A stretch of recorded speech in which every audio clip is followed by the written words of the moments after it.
السلام علیکم دوستو، معلومات کی دنیا میں خوش آمدید۔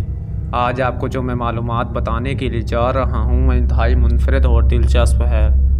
دوستو، ہلکل سلیمانی در حقیقت ایک مسجد یا عبادت گاہ تھی جو حضرت سلیمان علیہ السلام نے اللہ کے حکم سے جنات سے تعمیر کروائی تھی تاکہ لوگ اس کی طرف منہ کر کے یا اس کے اندر عبادت کریں۔ ہلکل سلیمانی کی تعمیر سے پہلے یہودیوں کے ہاں کسی بھی باقاعدہ ہلکل کا نہ کوئی وجود اور نہ اس کا کوئی تصور تھا۔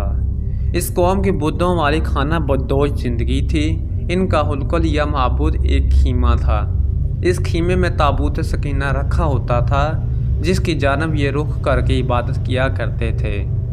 دوستو، روایات کے مطابق یہ تابوت جس لکڑی سے تیار کیا گیا تھا اسے شمشاد کہتے ہیں، جسے جنت سے حضرت آدم علیہ السلام کے پاس بھیجا گیا تھا۔ یہ تابوت نسل در نسل انبیاء سے ہوتا ہوا حضرت موسیٰ علیہ السلام تک پہنچا تھا۔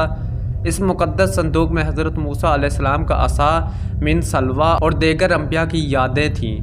یہودی اس تابوت کی برکت سے ہر مصیبت پریشانی کا حل لیا کرتے تھے۔ مختلف اقوام کے ساتھ جنگوں کے دوران اس صندوق کو لشکر کے آگے رکھا کرتے، اس کی برکت سے دشمن پر فتح پایا کرتے۔ جب حضرت داؤد علیہ السلام کو بادشاہت عطا ہوئی تو آپ نے اپنے لیے ایک باقاعدہ محل تعمیر کروایا۔ ایک دن ان کے ذہن میں خیال آیا کہ میں خود تو محل میں رہتا ہوں جبکہ میری قوم کا معبود آج بھی خیمے میں رکھا ہوتا ہے۔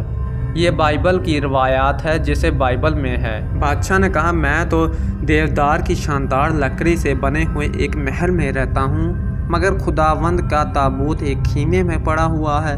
چنانچہ آپ نے ہلکل کی تعمیر کا ارادہ کیا اور اس کے لیے ایک جگہ کا تعین کیا گیا۔ ماہرین نے آپ کو مشورہ دیا کہ اس ہلکل کی تعمیر آپ کے دور میں ناممکن ہے، آپ اس کا ذمہ دار اپنے بیٹے حضرت سلیمان علیہ السلام کو دے دیجیے۔ چنانچہ حضرت سلیمان علیہ السلام نے اپنے دور حکومت کے چوتھے سال میں اس کی تعمیر کا باقاعدہ آغاز کیا۔ آج اس کی بناوٹ اور مضبوطی سے اندازہ کیا جا سکتا ہے کہ یہ تعمیر انسانوں کے بس کی بات نہیں تھی۔ اتنے بھاری اور بڑے پتھروں کو ان جنات کی طاقت سے چنا گیا تھا جن پر حضرت سلیمان علیہ السلام کی حکومت تھی۔ ہلکل کی پہلی تعمیر کے دوران ہی حضرت سلیمان علیہ السلام اس دنیا سے رخصت ہو گئے، لیکن جنات کو پتہ نہ چل سکا اور انہوں نے ہلکل کی تعمیر مکمل کر دی۔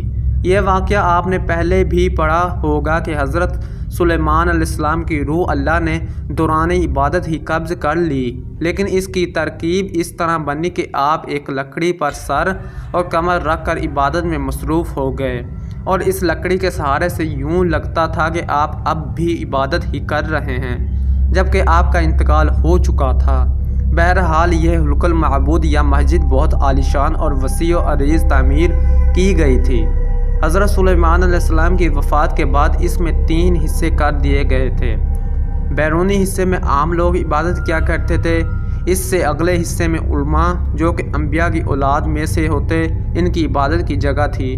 اس سے اگلے حصے میں جسے انتہائی مقدس سمجھا جاتا تھا، اس میں تابوت سکینہ رکھا گیا تھا۔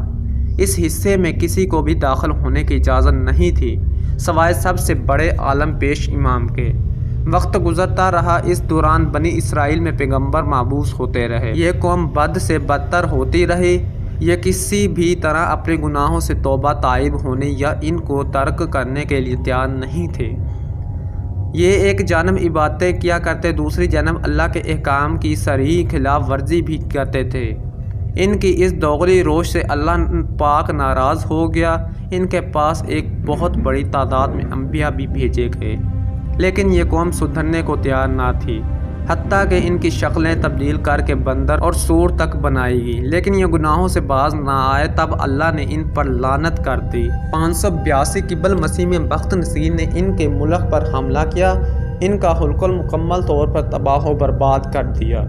ہلکل میں سے تابوت سکینہ نکالا، 6 لاکھ کے قریب یہودیوں کو قتل کیا، تقریباً 2 لاکھ یہودیوں کو قید کیا اور اپنے ساتھ بائبل یعنی عراق لے گیا اور شہر سے باہر یہودی غلاموں کی ایک بستی تعمیر کی جس کا نام تل ابیب رکھا گیا۔